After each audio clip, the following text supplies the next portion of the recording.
नमस्कार दोस्तों, स्वागत है आप सबका हमारे YouTube चैनल पर। तो वीडियो शुरू करने से पहले चैनल को सब्सक्राइब जरूर कर लीजिए। नंबर 1, रेगिस्तान में रातों रात रहस्यमयी झील प्रकट हो जाती है। रेगिस्तान के बीच में 1 मिलियन क्यूबिक मीटर से अधिक क्षेत्रफल में फैली एक विशाल झील अचानक प्रकट हो गई।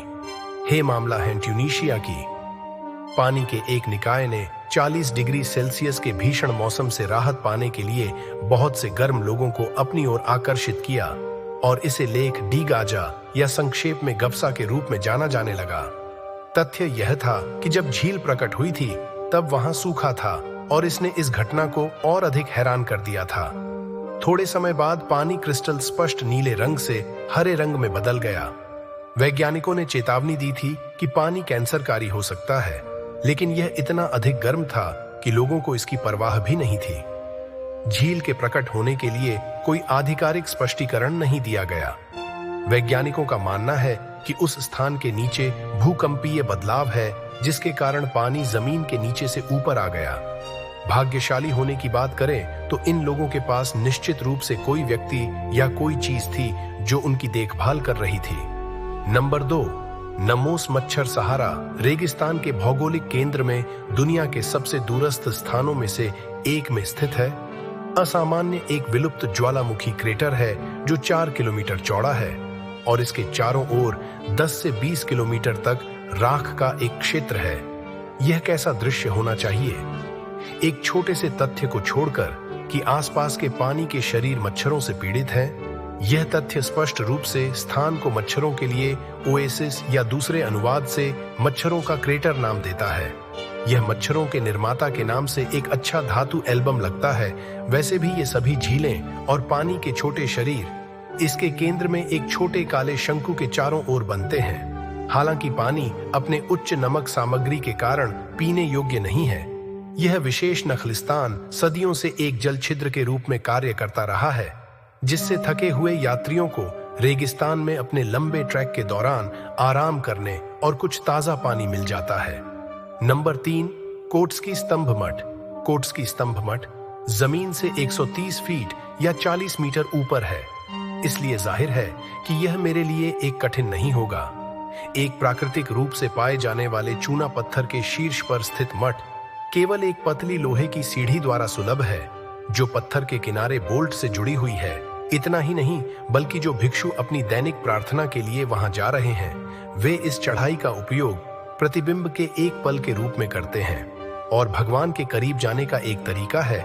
चढ़ाई में पूरे 20 मिनट लग सकते हैं। मठ जॉर्जिया की राजधानी शहर के पश्चिम में लगभग 200 किलोमीटर की दूरी पर स्थित है। यहां तक पहुंचना भी बहुत मुश्किल है, क्योंकि सार्वजनिक परिवहन इतनी दूर नहीं जाता है।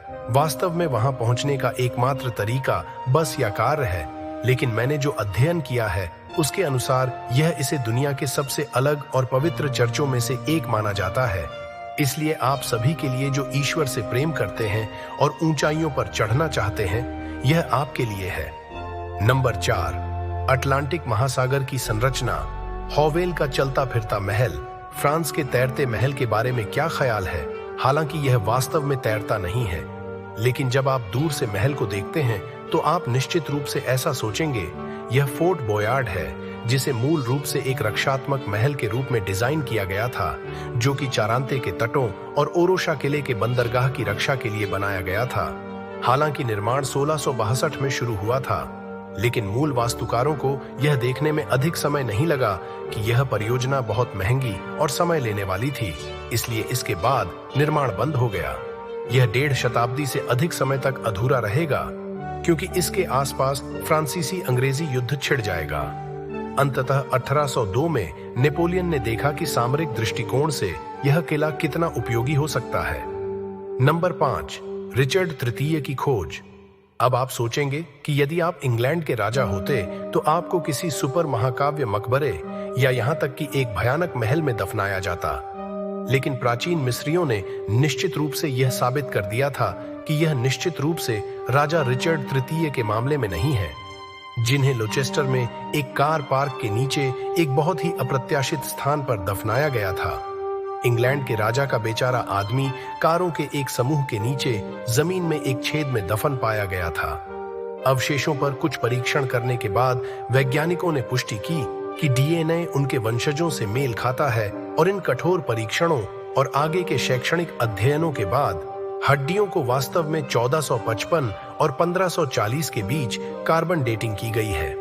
इसके अलावा हड्डियां एक आदमी की हैं जो 20 के दशक के अंत या 30 के मध्य में है। राजा रिचर्ड तृतीय वर्ष 1485 में युद्ध में मारे गए और वह 32 वर्ष के थे। ज्यादातर लोग सहमत हैं कि यह सही आदमी है। कार पार्क अब एक संरक्षित स्मारक में बदल गया है और इसे यूनाइटेड किंगडम के इतिहास में सबसे महत्वपूर्ण ऐतिहासिक स्थलों में से एक माना जाता है। राजा के अवशेष बेशक इसे ले जाया गया है और गिरजाघर में पुनः दफना दिया गया है। बस इतना ही दोस्तों।